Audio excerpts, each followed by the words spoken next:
Good evening there, it's Anthony. So if you've been following along, you probably noticed that over the month of January, I have been putting out one video every single day. And I have been very consistent, a video every day, no matter what, whatever the time was, it didn't matter. I got up here and shot the video. I even shot one out on a walk one day. Then I would sit down and I would go through the edit, get it posted, and without fail, got it up, downloaded to YouTube, sometimes a minute to spare. Literally, I think a couple of days ago, my video got up and it was 11:59 p.m. and it just registered just before the deadline. I'm super proud to say that I've been incredibly consistent on all of this. And I had set out at the beginning to get these 30 videos in 30 days. I was using the program in a book called The 12-Week Year by Brian Moran. And in this book, the author emphasizes progress versus perfection. So how does this apply to my video plan for this month of January? Well, quite simply, I missed yesterday. And there's a number of reasons why, and I don't want to get into it.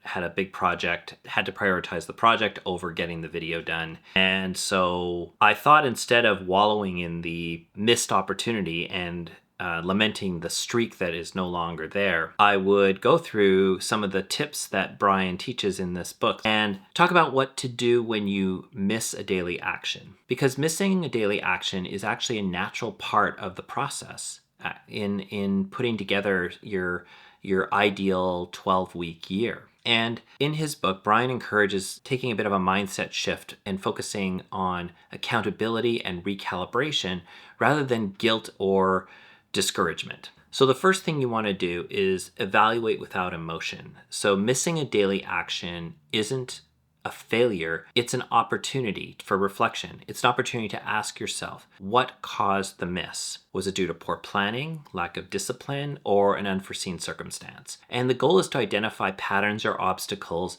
that could be adjusted moving forward. Second, you want to recommit to the plan. The focus is on what you do next. Missing one action doesn't have to derail the whole plan unless you let it. Recommitting to your daily actions without letting guilt disrupt your momentum is really the key to the plan. Consistency, not perfection, drives results. And Jerry Seinfeld, when he talks about how he practices writing jokes, he basically has a calendar, one of those old analog calendars, and he would put an X beside every day that he had written a joke. And if he ever missed a day, he wouldn't put an X. And his goal was to never have 2 days in a row without having an X. So he always made sure that even if he had to break the routine for one reason, he immediately jumped back on the horse and made sure that he started a new streak with a new X, which I think is a great way to look at it. I mean, it is okay, I think, occasionally to miss a day of whatever your goal has been, as long as you recommit to the process the next day and get started and get right back on that, because that's actually can be a much more powerful message that you send to yourself and to the universe. The third is to focus on your lead indicators. So the 12-week year emphasizes measuring lead indicators, actions that you can control.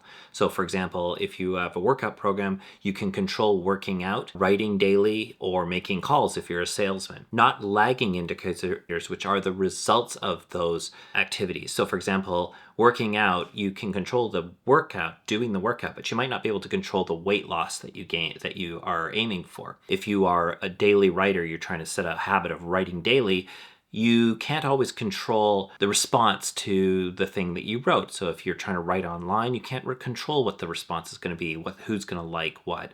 You can't always control how sales are going to go, like if someone's going to say yes or no. The focus should be on hitting 85% of your lead indicators. So if you hit 85% of your goal, you are successful. This is basically considered to be an A. 100% would be perfection, but 85% is an A. I've missed one video. My goal was to hit 30 videos in 30 days. 85% of that would be 26 videos. And this will be video number 26. So in theory, I've hit 85% and I don't even have to record another video the rest of the month. So I have actually already hit my 85% in terms of my 30 and 30. All that really means is that I know now that I'm making meaningful progress towards my goals. And my goal has been to become more comfortable on YouTube, to publish more, and to share my thoughts on topics that matter to me, whether those were filmmaking or personal development or just things going on with my day.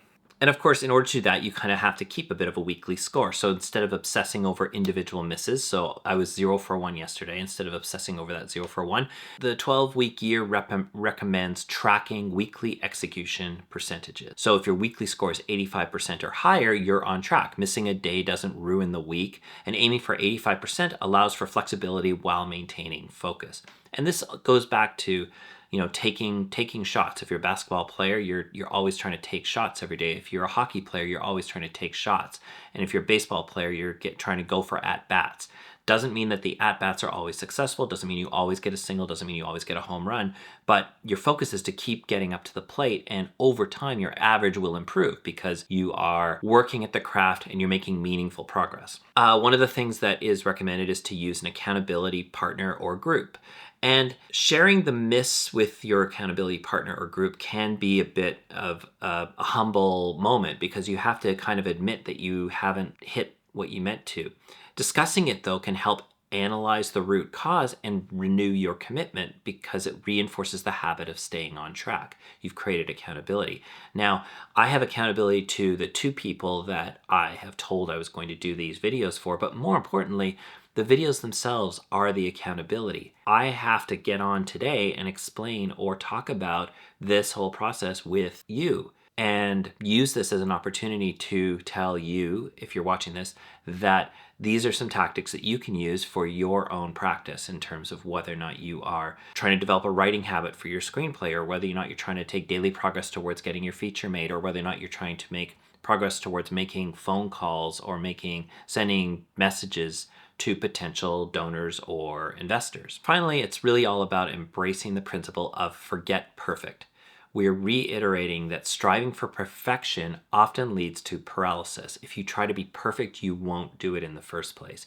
And it's oftentimes that I can't do it until I have the absolute circumstances are perfect and it's the right time, the right moment, the right whatever in the calendar. I'm not going to run until the spring because I want to wait for the weather to be nice so that I can enjoy it. No, it's striving for perfection will lead you to paralysis. Missing 1 or 2 actions doesn't negate the impact of consistent effort over time. Focusing on progress and staying forward thinking is the key to success. I'm encouraging a growth mindset, emphasizing that this system is designed to help you achieve significant progress even with imperfection. Missing a daily action is a chance to learn, adjust, and refocus so you can continue building momentum. If you have any questions about this or have any comments about a routine that you're trying to start, leave them in the comment below. Meanwhile, consider checking out some of the other videos I've done during this time. Let me know what you think, and I will see you tomorrow.